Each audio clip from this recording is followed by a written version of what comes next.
Mystery deepens in Saif stabbing case.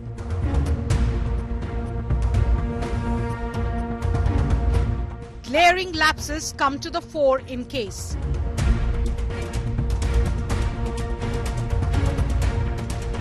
Attacker entered building via main entrance.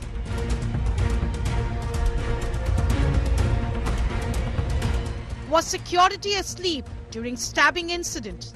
Watchmen, we can call them. It's not that the proper security. You can say that it's a watchman there. There are daytime watchmen, nighttime watchmen. India Today pieces together the puzzle.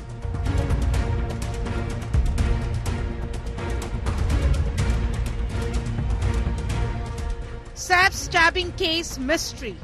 Top focus on 5 Live.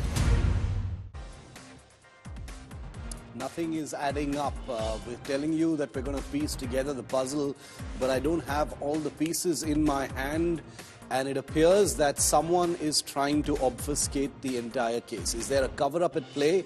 I don't know for certain, but I'm going to try and answer some of those unanswered questions right here on 5 Live. Thanks for being with me. I'm Shiv.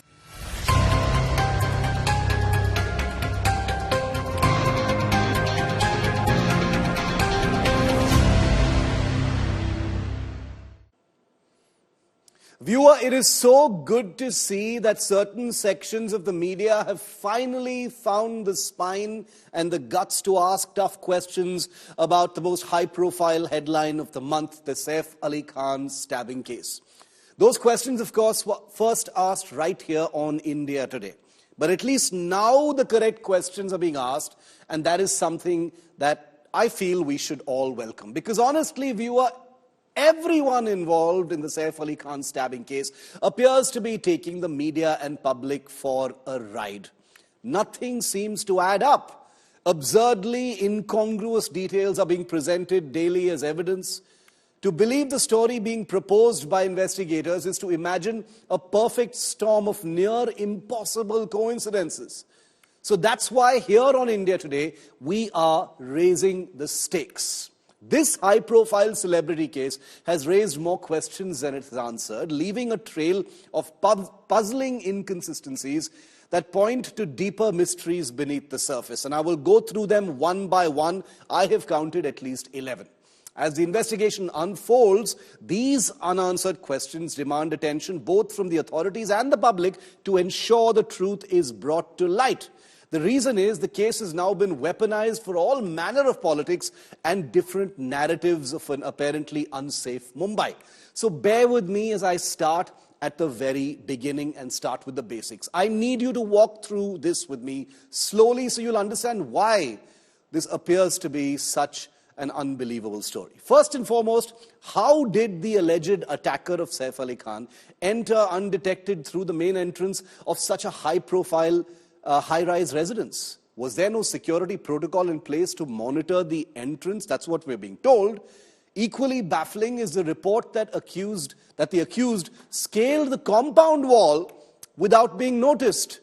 Were the guards asleep during this time? And if so, why? Again, a celebrity residence with guards asleep? These lapses suggest either a shocking level of negligence, which is unlikely in a celebrity building, or something more deliberate, or a cover-up. Another glaring issue is the absence of CCTV cameras in the building's corridor. This actually made me laugh out loud when I heard it. In an era where even modest buildings, even chawls have comprehensive surveillance systems, are authorities really expecting us to believe that a celebrity's residence lacks basic CCTV cameras? Without footage, critical moments of the incident conveniently remain unrecorded, raising suspicions about the transparency of what really happened. Adding to the mystery, it's reported that 4 male staff members were present inside the house at the time of the attack. Yet, none of them intervened to help Saif Ali Khan or the family. Why did they fail to act? And what were they doing during this crucial time? We've been given some information that they were too scared, one of them hid, etc. But doesn't really wash, does it? Their alleged inaction only deepens the sense of something amiss. And we have no way of knowing that for certain that they were there at all. Further discrepancies arise when comparing the CCTV footage of the accused with images taken after the arrest. The individual appears totally different. The police has explained this by saying that, it's the angle, there is a quality issue, but it is very much the same man, as has been affirmed thanks to evidence from the crime scene, including fingerprints, etc. But that's what the police is saying. Look at these two pictures. Who is the man descending the stairs, and who has the man that the Mumbai police has arrested? What accounts for them looking so amazingly different? Is it merely a matter of appearance? Is it angle? Is it lighting? Or does it hint at potential misidentification or deliberate manipulation? The attacker's actions post the incident are equally perplexing, and this is all stuff that we're getting from the investigators. We have no way of knowing this ourselves. How did he, Shariful Islam, manage to hide in the garden of this building for 2 hours after the stabbing without being detected? Was no one searching the premises during this time after the alarm went up? Additionally, reports suggest the attacker had time to change clothes, have a meal, and roam freely in Bandra, escaping attention entirely. Such ease of movement in a densely populated area seems implausible without assistance or a premeditated plan, or that this entire story is untrue. The investigation has also been marred by sudden administrative changes. The investigating officer assigned to the case has been replaced, raising concerns about interference in internal conflicts. Why was this decision made? We don't know. And how might it affect the integrity of the case? We don't know. Finally, the attacker reportedly fled via the same route they used to enter the house. Personally, I cannot find anything more absurd and ludicrous than this. How is it possible that this route remained unguarded or unnoticed despite 7 servants inside the house for such an extended period of time? This raises serious doubts about the efficiency of security and the law enforcement response, or the truth of what we are being told at all. Or, as I said before, this is all just a ruse to divert from what may or may not have really happened. I don't know. I am not suggesting anything. I am not indulging in innuendo. I am not implying anything. I am simply saying this doesn't add up. Compounding all these inconsistencies, and I've counted 11 so far, is the alleged motive of the attacker to obtain money to return to Bangladesh to his ailing mother and family. Does this explanation align with the audaciousness of the crime, or is it a convenient narrative designed to somehow close this case as quickly as possible? Illegal Bangladeshis in India are a real problem that needs to be dealt with a firm hand, in my view. But are those two worlds overlapping here in order to hit 2 birds with 1 stone? One wishes nothing but good health for Saif Ali Khan, adored by millions of his fans worldwide, and it's really, really honestly good to see him back on his feet and in good shape after a traumatic incident that involved him being stabbed.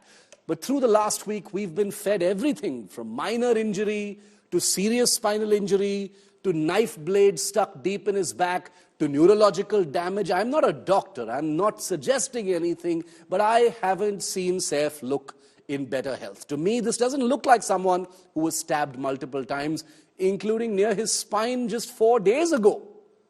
I may be wrong, but can someone make this a little clearer for me? Millions share these same questions. Like me, I know there are those out there who've been watching this story play out and wondering why nothing seems to add up, nothing fits. Either things are too neat, guards were asleep, servants decided not to intervene, or they simply don't sit properly, like this man hiding in the garden and then having a meal and disappearing in Bandra. Without answers to these pressing questions, the case risks being interpreted as a cover-up, and that would be most unfortunate. The numerous gaps in the story, from security lapses to investigative decisions, suggest that the truth may be deliberately obscured. We're talking about Bollywood here, we're talking about a family here, we're talking about children here. The truth is necessary. The Mumbai police is one of the finest, most professional forces in the field today, and that is the reason why it is imperative on them and crucial that these open-ended, unanswered questions do not fester as they are in the public space for so long. If these mysteries remain unresolved, the shadows surrounding this case will only deepen, leaving justice unserved and trust in the system further eroded.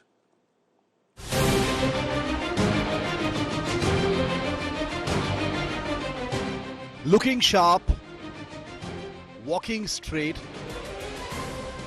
a thumbs up and a wave. Actor Saif Ali Khan returned to his Satguru Sharan residence in Bandra, Mumbai on Tuesday. Before being discharged from the Lilavati hospital where the actor underwent surgery for his stab wounds, Saif Ali Khan met the auto driver who brought him to the hospital in the wee hours of the 16th of January. The actor is safe and sound, but the mystery around the events that unfolded on that fateful night remain.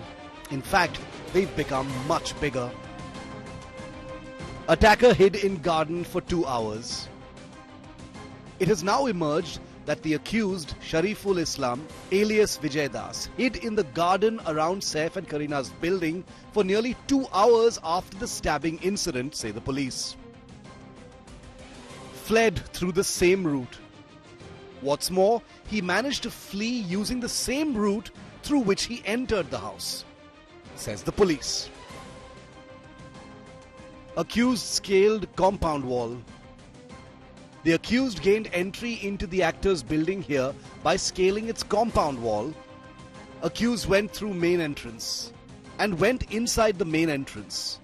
You heard that right, through the main entrance. But how? Guards were asleep.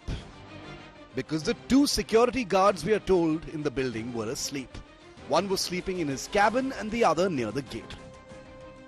The other big question that has baffled fans on and off the internet is the man caught on CCTV cameras the same man who's been identified as Saif's attacker and arrested?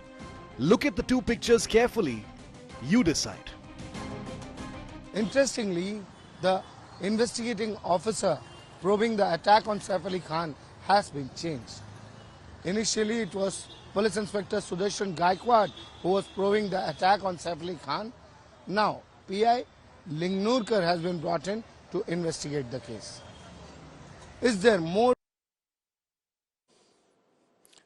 Well, as the probe continues in the stabbing incident, which took place, remember, on January the 16th, let's take a look at some of those highlights. And we need to bear all of these highlights in mind because, like I said, those questions still haven't been answered. After the arrest, main accused Shariful Islam Shehzad was taken to Saif's residence to recreate the crime scene, where sources say Saif held the attacker with a tight grip when the attacker tried to intrude into the bedroom. Saif locked the attacker in a room. However, he used a duct to escape and was hiding in a garden off that building for 2 hours after the attack. The police also found blood-stained clothes of the accused from the crime spot. A bag has also been recovered, which the attacker was carrying. Sources say that the attacker used corridors that had no CCTV cameras to enter the apartment. The accused, Shariful Islam's cap, has been recovered from Saif Ali Khan's son Jay's room, which he was wearing during the night of the attack, say the police. They say they've found some hair in the cap and it has been sent for DNA analysis. For security purposes, Saif and Karina have fortified their residence and hired private security. They've also installed extra CCTV cameras and added grills to their windows. Saif returned home on Tuesday with bandages on his wrist, back and neck. The actor waved his bandaged hand, bringing much relief to his fans and well-wishers all over the world. Saif's sister, Sabah Patodi, took to Instagram to praise the 2 female house staff members who intervened when that burglar entered Saif Ali Khan's home. Sources also reveal that Karina and Saif are now planning to reward their domestic help for her brave gesture.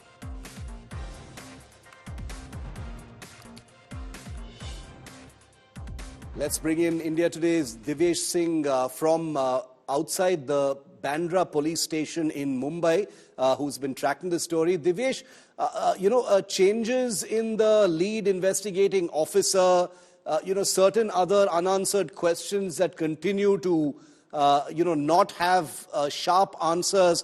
Why has all this been necessary? Why was there a change in the investigating officer?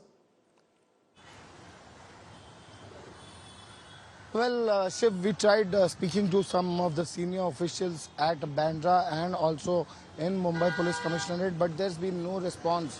When asked what was the need, even when the accused was caught, when he's been nabbed, why is the investigation officer being changed? Remember, there was earlier there was PI Sudarshan Gaikwad, Police Inspector Sudarshan Gaikwad, who was leading the investigation, who was the investigating officer of this case, and now it is PI Limangekar who has been appointed as IO of this case. And it was Gaikwad who had produced, PI Gaikwad who had produced the accused Shariful Islam at the Bandra court and sought his custody. Remember, his custody ends tomorrow. Tomorrow again, Shariful Islam will be produced in court. But this time the IO, the investigating officer, would be Limangekar. But he's from the same police station. We spoke to some senior officials. They said that it is an internal arrangement that has been done. But there are no lapses. There is nothing that was negative that led to the changing of the IO. It is just an internal arrangement that they claim due to which the IO has been changed. Okay, so the Mumbai police says that it's a routine change and that there is nothing malified or suspicious about it. We leave it there with you, Divyesh. Thanks very much for being with me. Divyesh is our lead reporter on the ground trying to get answers to those questions that we've been asking since day one here on India Today. But let's also get an expert view on this, because remember, it is one thing to speculate, it's another thing to ask questions, but it's important to have an expert view on this. And no one better than PK Jain, is ex-additional DGP, Special Ops from the Maharashtra Police. Yashovardhan Azad is a former IPS officer and former Special Director with the Intelligence Bureau. So two senior cops, veterans from their fraternity with us live. Yashovardhan Azad, I'd like to start it off with you, sir. Why does, are we wrong in feeling that nothing seems to be adding up in everything that we've heard so far in this case, from the circumstances under which the people, the persons, whose pictures we have gained access to, how they left, the presence of CCTV cameras roaming around in Bandra, etc. You've heard the whole thing, and I've seen you. Are we wrong in having this feeling, sir, that nothing adds up? Well, Shiv, let me tell you that there are definitely inconsistencies. And some of the things which we see on ground, really, really surprise us. But, unfortunately, these are the realities of life. Some of the most high-profile buildings are very poorly secured. And three things I can tell you straight off. That in Bombay, where, we had criminals who were, and of the gangs well-oiled in their bodies who could go up into high buildings, in such buildings to keep a window without grill is something shocking. It's really surprising. That's number one. Number two, the lack of sufficient number of CCTVs is also shocking on the floor of Saif. In fact, Shiv, in an ordinary building in Noida, as you already said, it's much more secure and equipped with CCTV than we see in Bombay. The third thing, most of the security guards in Bombay, they are working during the daytime, and they merely come to work to sleep at the place. Plus, they were hired from housekeeping agencies, not from a security guard agency. So some of these things are absolutely, beyond the realm of even ordinary thinking. But, 4 or 5 things in the investigation, they are very important. Now, you can't deny that the fingerprints were found over there. The sanctity of the fingerprints or the DNA of the hair taken from the cab, then the identification by the house staff when he in an identification parade, plus the recovery of the third part of the knife, this will clearly establish whether this guy is the original one or not. Yeah. So in that respect, I'm saying that these 4 areas of investigation, if pursued correctly, will lead us to the right guy. Now, the third part is important, as you said. There are Yeah. implications that a guy, after doing it, hangs around near the park. So, did anyone ring the flying squad? Did anyone call for the 100? What was the response during in that particular time? So, these are some things which the Mumbai police will definitely, actually look into. But overall, if you look at it, it's shocking, yes, that a man goes up and comes back in 1.5 hours and nobody sees him, nothing happens. But this is the grim reality in many of the places. And why they are secure, Shiv, is because nothing has happened. Yeah. So that's exactly is the present status now. I do hope that Mumbai police looks into these anomalies and establishes a kind of a link up with the various, resident welfare societies, etc., Yes. etc. And also has a kind of a link up with these celebrity homes, advises them कि भाई ये grill will तो बड़ी basic चीज है. What about the private security guard? Shouldn't he be there at that time? Yeah. Should driver be there all night in such places? So yes, they sound very implausible, but this is the reality.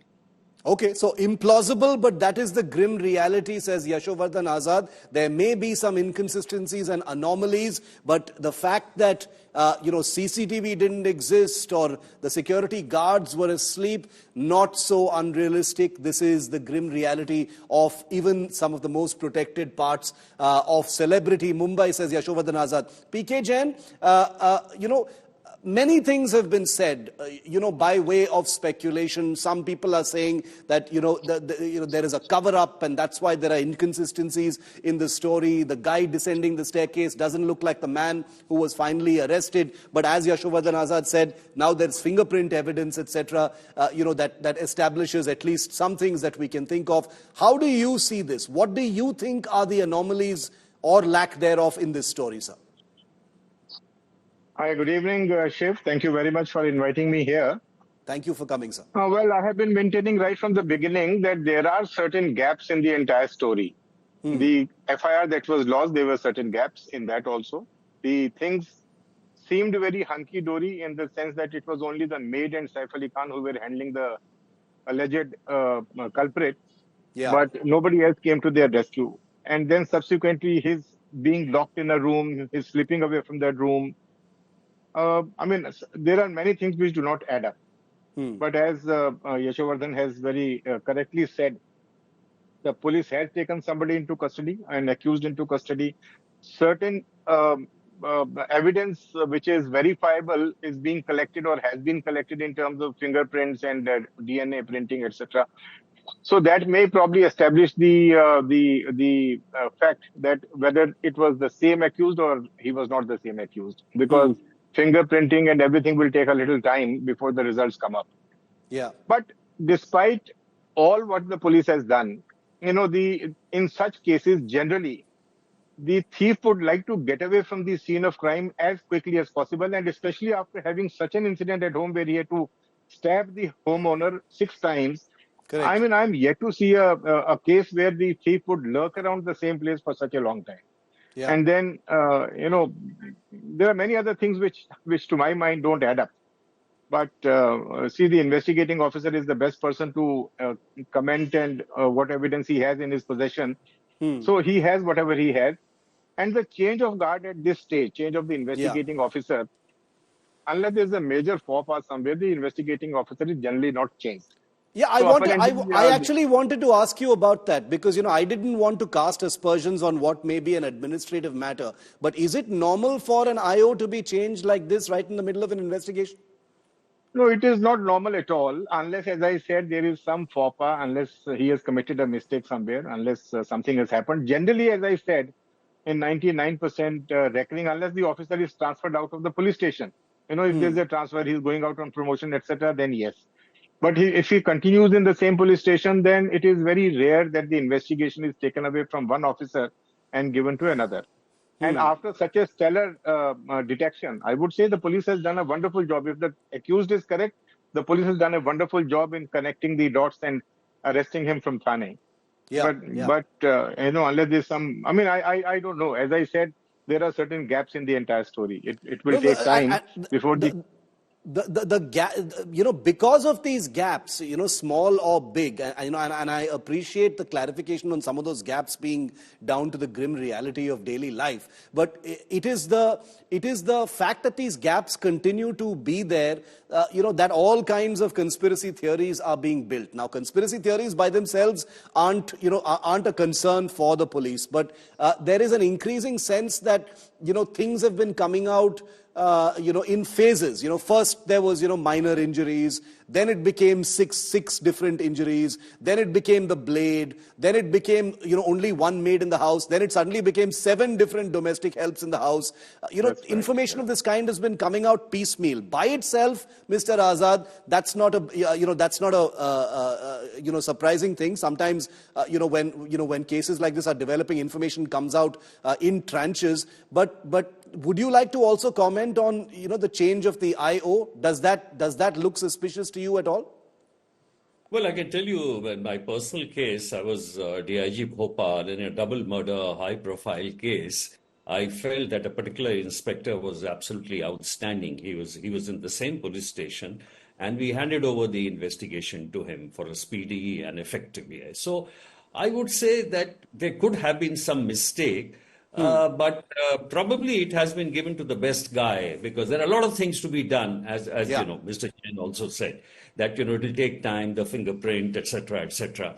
And let me tell you that I can think of many other glaring things. Why did Karina not go with him, three-wheeler? Why did that Taimur go? I mean, that was not necessary. Why didn't responsible? And now, for example, the other thing I'll tell you. See, the 4 fellows who hid inside the room, the male staff, and it's something really shocking. But if you see on the roads, a guy bullying and butchering his lover on the street, and there are people standing around taking mobiles, photographs, but no one even interfering. This is India for you. This is a very sad part. Then again, so many things are happening. Nobody rings up the control room. Nobody rings up the flying squad. And the police has also not told us what exactly happened. That did they immediately rush to the spot? Did they scour around the area? Did they throw these layers of, teams then only for investigation? So, there are many inconsistencies like this. Yeah. But material part, thank God, there were 4 things which are very important. 1, an excellent investigator. 2nd, an excellent interrogator, that what happened in that building, why didn't see this guy. The 3rd, a forensics guy for picking up the right evidence.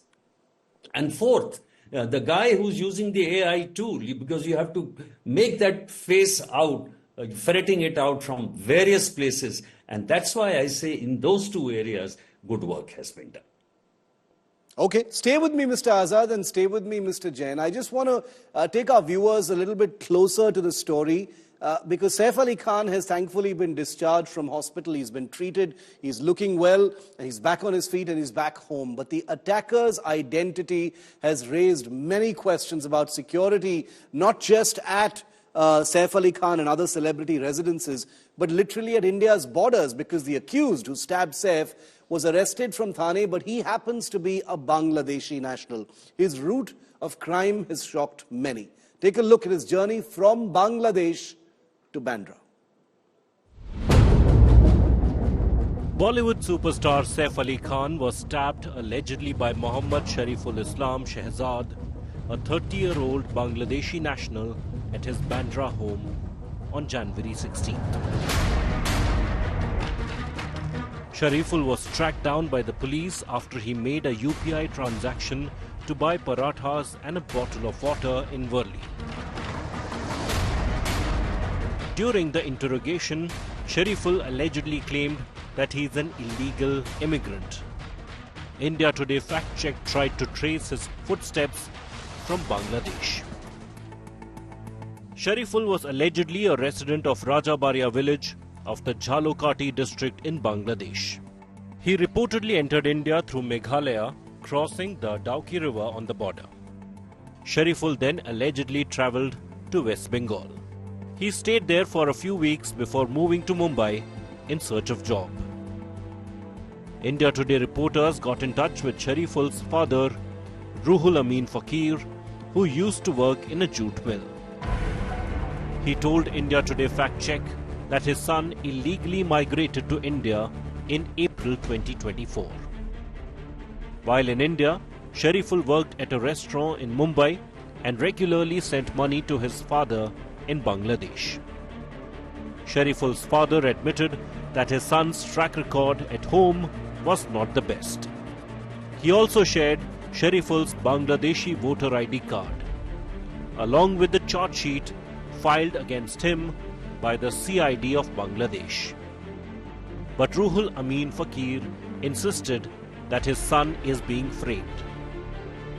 The arrest of Mohammad Shariful Islam Shehzad in the Saif stabbing case has put the focus on illegal immigration from Bangladesh and the need for better policing along the border. With Arvind Ojha, Bureau Report, India Today. A high-profile crime in a high-profile part of the city.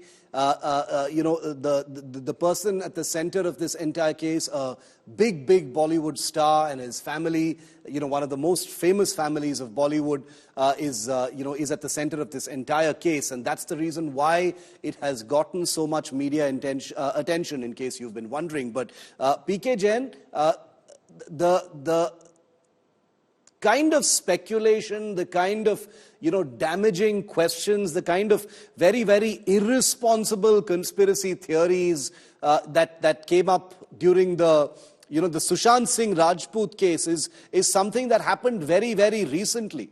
And I noticed that some media coverage is going in that direction. Here on India Today, we're asking very factual questions, but the memory of how anomalies, lack of proper information, etc., led to an absolute explosion of very irresponsible reporting on that story makes me want to ask the same question here. Is there a need for greater clarity from the police? Shiv, actually, the police should not and cannot divulge the details of investigation. Some bare factual information, yes, they may be able to share with the media, but the line of investigation, what exactly they've done, what exactly they are doing, I don't think that should come into the public domain. Sure. Because see, all these days, for the first almost 3 days, there was no breakthrough in the case at all. Now, if the police start giving theories, it damages the case more than it helps. Because, recently, if you remember, in a case, where the police had given a statement, and see, in this case of that Badlapur encounter, the court has heavily relied on the statement given by the investigating officer or the police officer before the media, and the statement made by him in the court were very different. Yes. So I don't think the police should come to the media without any preparation. The basic details, yes, they can certainly share, but the line of investigation, the better parts of investigation, they should not and they must not share with the media. I mean, speculations, see, about the celebrities, the speculations are, I think they are natural, because every, channel wants a news story, they want a breaking news and all that. But I think we should not fall into that trap and keep ourselves to a professional conduct altogether.